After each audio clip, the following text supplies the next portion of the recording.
नमस्कार मंडळी. Law minded DNM घेऊन आलं एक जबरदस्त बातमी. हो, ज्या क्षणाची आपण सगळेजण इतक्या आतुरतेने वाट बघत होतो तो क्षण अखेर आलाय.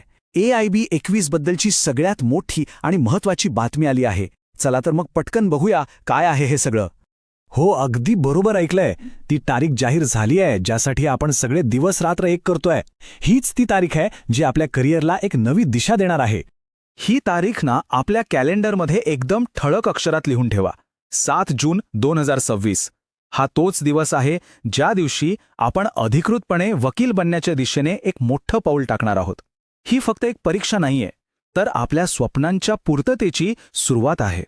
चला आता बघूया सगळ्यात महत्त्वाच्या तारखा, म्हणजे वकील बनण्याचा आपला रोडमॅप नक्की कसा असणार आहे. तर बघा, बार काउन्सिल ऑफ इंडियाच्या नोटिफिकेशननुसार ऑनलाईन रजिस्ट्रेशन 11 फेब्रुवारी 2026ला सुरू होईल आणि शेवटची तारीख आहे 30 एप्रिल 2026. परीक्षेची तारीख तर आपल्याला माहीतच आहे, 7 जून 2026. एक गोष्ट लक्षात ठेवा, एकदम शेवटच्या दिवसाची वाट बघायची नाहीये, तयारी आत्तापासूनच सुरू करायची आहे. आता येऊया त्या गोष्टीवर ज्यामुळे सगळेजण थोडे घाबरले आहेत. नवीन सिलेबस आणि नवीन फौजदारी कायदे. सगळ्यांच्या मनात एकच प्रश्न आहे की आता खरंच आपल्याला डबल अभ्यास करावा लागणार आहे का? पण थांबा, काळजी करू नका. यावर एक सोपा उपाय आहे. इथे स्क्रीनवर बघा, सिलेबसमध्ये जुने कायदे पण आहेत आणि नवीन पण, म्हणजे IPC पण आणि BNS पण, CRPC पण आणि BNSS पण. मग काय सगळं वाचायचं का? अजिबात नाही. घाबरण्याचं काहीच कारण नाहीये. आपल्याला डबल नाही, स्मार्ट स्टडी करायचा आहे. सगळ्यात महत्त्वाचा मुद्दा हा आहे की आपल्याला दोन्ही कायदे पाठ करायचे नाही आहेत. अजिबात नाही. आपल्याला फक्त जुन्या कायद्यातलं सेक्शन नवीन कायद्यात कुठे आहे हे समजून घ्यायचंय. सोप्या भाषेत सांगायचं तर आपल्याला फक्त मॅपिंग टेबल नीट समजून घ्यायचा आहे आणि तो कसा करायचा ते आपण पुढे बघणारच आहोत. आता बोलूया आपल्या स्ट्रॅटेजीबद्दल. मी याला म्हणतो 45% नियम.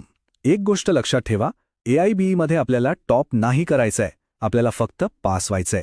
त्यामुळे आपलं ध्येय एकदम स्पष्ट आहे. बघा, AIBमध्ये कोणी टॉपर नसतो. निकाल फक्त 2च असतात, पास किंवा नापास, बस. जनरल आणि OBC कॅटेगरीसाठी फक्त 45% मार्क्स हवेत आणि SC/ST साठी तर फक्त 40%. हाच तो मॅजिक नंबर आहे आणि खरं सांगतो, हे अजिबात अवघड नाहीये. आणि ही सगळ्यात महत्त्वाची गोष्ट आहे, ही ओपन बुक एक्झाम नाही आहे, ही आहे ओपन बेअर ॲक्ट एक्झाम. म्हणजे काय, तर तुमची पाठांतर शक्ती नाही, तर बेअर ॲक्टमधून उत्तरं किती पटकन शोधता येतात हे तपासलं जातं. आणि हीच कला आपल्याला शिकायची आहे. ठीक आहे, मग हे 45 मार्क्स मिळवायचे कसे? तेही स्ट्रॅटेजी वापरून. चला बघूया की हे मार्क्स नक्की कुठून आणि कसे मिळवायचे. हा चार्ट बघा, एकदम सोपं गणित आहे. पास होण्यासाठी जेवढे मार्क्स लागतात त्यातले जवळजवळ अर्धे मार्क्स फक्त 5 विषयांमधून येत आहेत. म्हणजे आपल्याला उरलेल्या 14 विषयांच्या मागे पळायची गरजच नाहीये. फक्त या 5 विषयांवर फोकस केलं तरी आपलं काम होतंय. आणि ते बिग 5 विषय कोणते आहेत तर constitutional law 10 marks, CPC 10 marks, CRPC म्हणजेच आता BNSS 10 मार्क्स, IPC म्हणजेच BNS 8 मार्क्स आणि एव्हिडन्स ॲक्ट म्हणजे BSA 8 मार्क्स. टोटल किती झाले? 46 मार्क्स, म्हणजे पासिंगपेक्षाही जास्त. फक्त हे 5 विषय केले तरी आपण आरामात पास होऊ शकतो. चला तर मग आपण सगळे मिळून ही परीक्षा क्रॅक करूया. आता फक्त माहिती नाही, तर तुमचा ॲक्शन प्लॅन येथून सुरू होतोय. मी आपल्या चॅनेलवर एक खास AIB 21 सिरीज सुरू करणार आहे. त्यात आपण मागच्या वर्षाचे पेपर सोडवणार, बेअर ॲक्ट हॅक्स म्हणजे वेळ वाचवण्याच्या ट्रिक्स शिकणार, नवीन कायद्यांचं मॅपिंग सोपं करून समजून घेणार आणि हो, जास्त मार्कांच्या टॉपिक्सवर खास सेशन्स घेणार. म्हणजे तुमची सगळी तयारी इथेच होणार आहे. त्यामुळे नवीन कायद्यांचं टेन्शन अजिबात घेऊ नका. आपण मिळून हे करून दाखवणार आहोत. आपण एकत्र मिळून ही परीक्षा क्रॅक करणार आहोत. फक्त आत्मविश्वास ठेवा आणि तयारीला लागा.